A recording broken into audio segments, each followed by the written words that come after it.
Assalomu alaykum do'stlar. Bugun sizlarga o'tgan darsimiz mavzusi cheksiz periodlik o'nliq kasrlar. Endi bu mavzuga kirishdan burun biz kasrlar to'g'risida biroz ism tushirib olaylik. Bizga kasr desa bizga 3/2 italiq 8/5 italiq 20/7 italiq 1/6 9/5 ve başka kesirler isimizde düşürdü. Yani bu kesirlerinin bazı birlerini biz onluk kesir türüde yazalayımız. Yani bazı birlerini İtalyak bölgen vakti biz bu hesapla hiçbir ahırı yetelmeye gitmiz. İtalyak 3/2 3/2'nin onluk kesirlerlendir için biz 2'ni bölümümüz 3'ke. Ondaqda biz 2'ni 3'ke bölüp göreylik. 2'ni 3'ke bölüş için 2 3'ke etmeydi. 0 bütünde berme. Demek kendi 1 0 tırkıp yazım oldu. 6'nın berme 18. Alma 2 1 0 tırkıp yazma. 6'nın berme 18 oldu. 6 7 3 2 kaldı. 1 0 tırkıp yazma 6 18 evetim yine 2 kaldı. Demek moşunak bizde hesaplar sallar bölgende bazı bir sallar qaytlanıyordu. Yani kaldık mı qaytlanıyordu. Çıkan cevaptaki rakamlar mümkün qaytlanıyordu. Yani bazılar bolsa İtalyak 8'den 3 8'den 3 biz bunu ona kesirlendiriş için 3'ni nima qilishimiz kerak? 8'ga bölüşümüz kerak. 3 8'ga yetmaydi. 0 bütünde 1 0 tırkib yazma. 38 bölsem 3'tün 1'mi 24.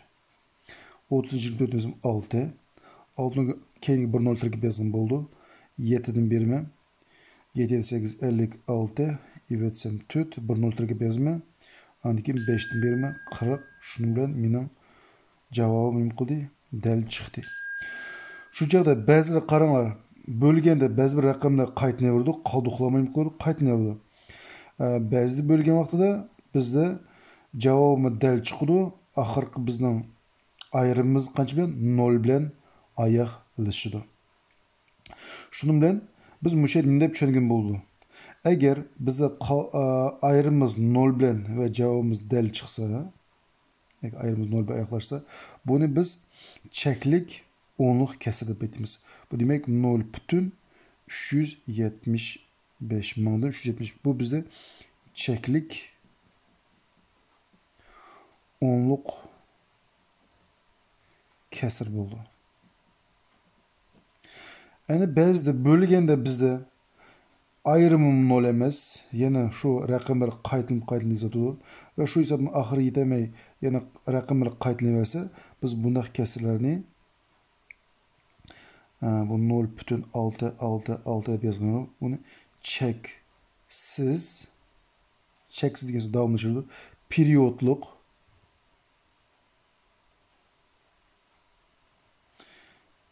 degan so'z qaytilindi. 6 degan so'z qaytiladi. Cheksiz axir yo'q, ham qaytilgan cheksiz periodluq o'nliq kesir deb ataymiz. Mana şunu ben çeklik onluk kesir degenimi, cheksiz period onluk kesir degenimi şuna biraz bilib oldik. Endi sizlarga buna so'l qo'yish mumkin. Har qanday kesir İtalyak çeklik onluk kesir 0,125.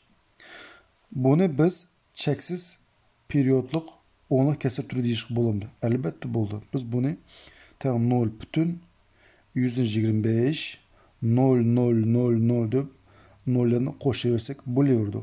Natural son uchun 5'ni cheksiz periodluq kesir deyishga bo'lamdi. Albatta bo'ldi. 5 bütün deymiz, biz 0'ni davomlashtirib yozavergili bo'ldi. Demak, qanday qilsan bo'lmasin, agar u cheklik o'nliq kesir bo'lsa, agar natural son bo'lsa, peshdan keyin 0'ni xalqimizcha nima qilamiz? Qo'yib, uni cheksiz periodluq o'nliq kesir turida yozishga bo'ldi. Endi biz boya 3/2ni o'nliq kesirlendirish uchun biz 2'ni 3'ga bo'lgan 0,6 degan raqamlarni qaytlayverdik. Endi buni qisqartib qana yozamiz? Biz bunu qisqartib 0 bütün tırnak ichiga 6 deb biz qo'yamiz. Okulushi 0 bütün periyodu 6. Qaytlayman, 0 bütün periyodu 6. 0 bütün o bizga belgilik. Periyodu 6 degan so'z, periyod degan so'z qaytilinish degan ma'noni bildirdi. Demak, 6 degan raqam qaytilindi. Aytaylik. Bunu o'qilish qandaq? 2,1 periyodi 37. Endi kelesi bundaq bir son yazab ko'raylik. Yazaylik. Endi buni qanday o'qiymiz? 2,113 periyodi 7 deb o'qildi. Demak, endi biz bayaqi bizning cheklik o'nliq kesri va natural sonlarni buni qanday yozamiz degan vaqtida bu 0,125 periyodi 0 deb yazsak bo'ldi. 5 degan sonimiz necha? 5 bütün periyodi 0 deb yozilgan bo'ldi. Shu chaqda biz nima qildik? Bu yerda cheks periyod o'nliq kesrini o'qilish bilan ham yozilish bilan mana o'rganib oldik. Demak, qaysi raqam qaytarilsa, shu raqamni tırnak ichiga yozamiz. Yana bir misol tushuntirib o'taylik. Aytaylik 1 bütün 32 32 32 degan raqamga qaytariladi. Bu yerda qaytarilayotgan raqam 32 32 32 degan sonlar qaytariladi. Demak, buni 1 bütün periyod 32 deb qisqartib buni yozamiz. Aytaylik 3 bütün 37 5 5 5 5 5 ve şunda qaytariladi. Demek biz qaytariladigan son raqam bizde 5. Demek bunu 3,37 periyodu 5 deb qisqartib yazamiz. Şunu bilen balla biz adi kesirni bölüp onu cheks periyodu o'nliq kesir türü deyishni bilmez. O'qishni bilmez. Andan keyin cheklik o'nliq kesirlarni ve natural sonlarni cheks period o'nliq kesir deyishni hem qisqartib yozishni bilamiz. Endi hurmatli bolalar, bizni kesirlar o'zi ikkiga bo'lindi.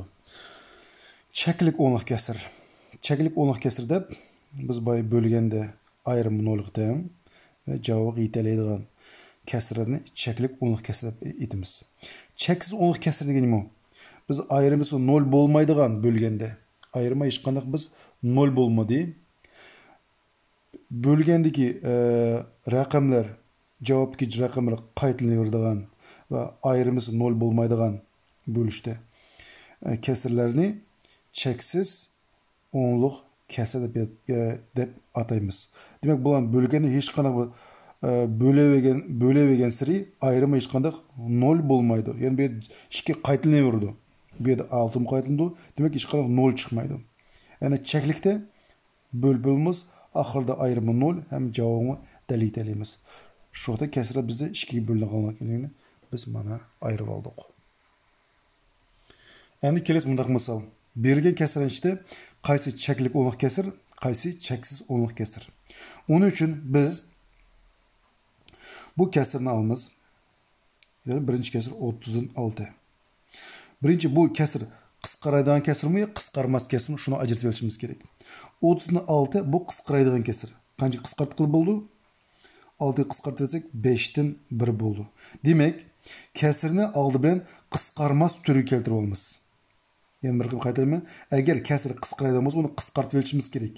Ya'ni qisqarmas turiga keltirib bo'lgandan keyin, andan keyin biz buni nima qilamiz? Ajratib olishga bo'ldi. Endi qaranglar. Maxrij qancha turdi? 5. Demek bir dalı bizde bizim çeklik onluk kesir. Yani düşündürüp ödük dey. Eğer məxricide 5 ve 2 rakamları bolsa, ondan başka məxricideki sanını adi köpeçi ajratqanda 2 ve 5 rakamlarından 2 ve 5 köpek küçürün ibaret bolan kesirini çeklik onluk kesir dep aytamiz. Aytaylik, kelesi 37. Bu kesir o'zi qisqarmaydi. Endi biz 30 sonini ko'payishga ajrataylik. Biz buni 5-sinfda o'tdik. 30'ni ko'payishga ajratsak 2 dan beramiz 15, 3 dan beramiz 5, 5 dan beramiz 1. Men aytdim, maxrijida faqat 2 ve 5 raqamlari bo'lishi kerak, yoki uni ko'paytgichlarga ajratganda 2 bilan 5 li bo'lishi kerak. 2 ve 5 bo'lishi. Endi qanday raqam aralashib ketdi buni orasiga tarkibi kirib ketdi? 3 degan raqam kirib ketdi. Demak bu bir dilni bezimiz bu cheksiz periodlik onluq kesir deb yozamiz. Kelasi 14'ün 3. 14'ün 3. Maxrij qancha? 14. Bu birinchi qisqarmas kesir. Demak, endi maxrij qancha? 14. 14'ni ko'payishga ajratay. 2'den berme 7. 7'ga berme 1. Bizga qanday raqam aralashib ketdi? 2 ve 5 bo'lishi kerak. Qanday raqam aralashib ketdi? 7. 2 bo'ladi. 10 kesirga, cheklik 10 kesirga, biroq 7 aralashib ketgandan keyin tarkibi 7 kirib ketgandan bu bir tilda bizimiz cheksiz. Demak, cheklik onluq kesirde maxrijini ko'payishga ajratgan faqat qancha bo'lishi kerak? 2 ve 5 bo'lishi kerak. 2 ve 5. Tarkibiga boshqa raqamlar aralashib ketsa, u bir dilda cheksiz periodlik onluq kesir bo'ladi.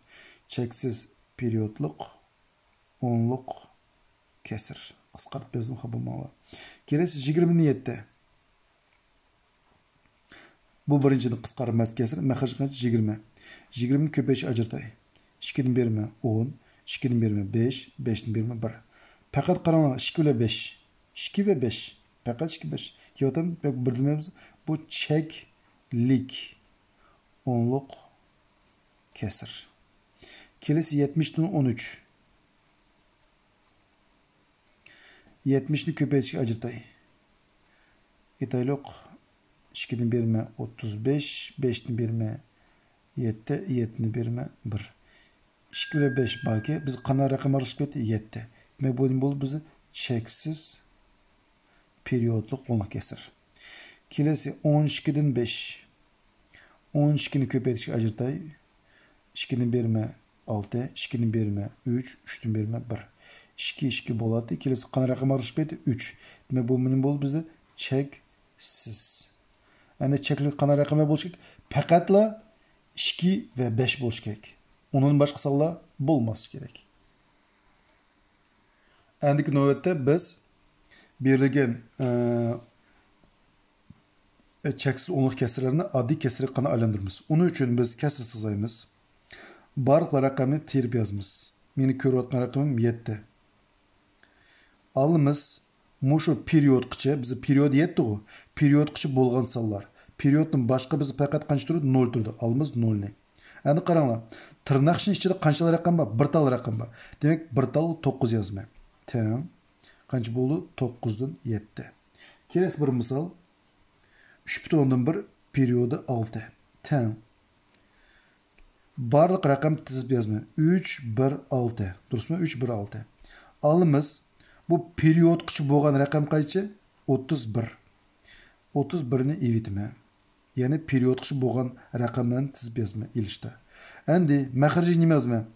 Periodda, qarang, periodda qancha raqam bor? Bir tal raqam bor. Demak, bir tal 9. Andan keyin pesh bilan periodning orasida bir tal raqam bor. Demak, bir tal 0 yozma. Teng. 316 ni 31 ni evatsam 285 bo'ldi. Maxrij 90. Har ikkilisini 5 ga qisqartsak 18 bo'ldi. Surtida 57. Her ikilisi yani 3 qisqaraydi ki 6, 19, teng 3,6'dan 1 aralasını alırsak.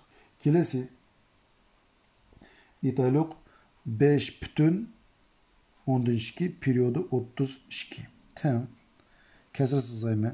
Barliq raqam tizib yozma. 5, 2, 3, 2. Evitmenimni moşu periodgacha. Periodgacha qanchalar raqam bor? 52 degan 5 ve 2 degan raqamlar bor. Maxrijiga yozma. Period qanchalar raqam bor? 2 tal raqam bor.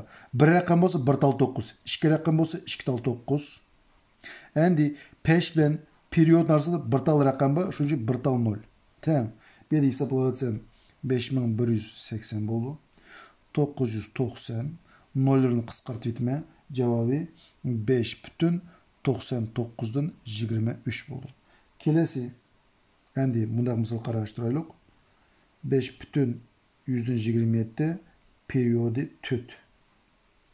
5,127 periodda teng. Kesir sızayma. Barlık rakam tizip yazma. İvitimi period kışkançı turdu 527. Ana qarama, tırnak içinde bir tal rakam ba, demek bir tal 9 yazma. Peş bilen tırnak arasında 2 rakam ba, 2 tal 0 yazma. Qarama, peş bilen period arasında bir rakam bolsa 1 0. Tırnak içinde 2 rakam bolsa 2 tal 9. Bir rakam bolsa 1 tal 9. Teng, bir yerdə hesablasam, menin çıxılı 4747, məxirci 900. Endi bunu aralasan öyrənsəm 5,900'den 247. Kelesi bir misal qarşılaştırayıq. Endi qanday seliştirimiz. Seliştiringlar.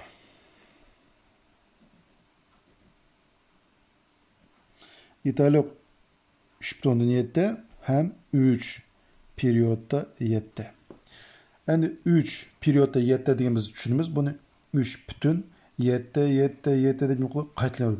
Albatta, endi peşteki biz fakat qana raqamni qo'yamiz, 0'ni qo'yamiz, durustmi?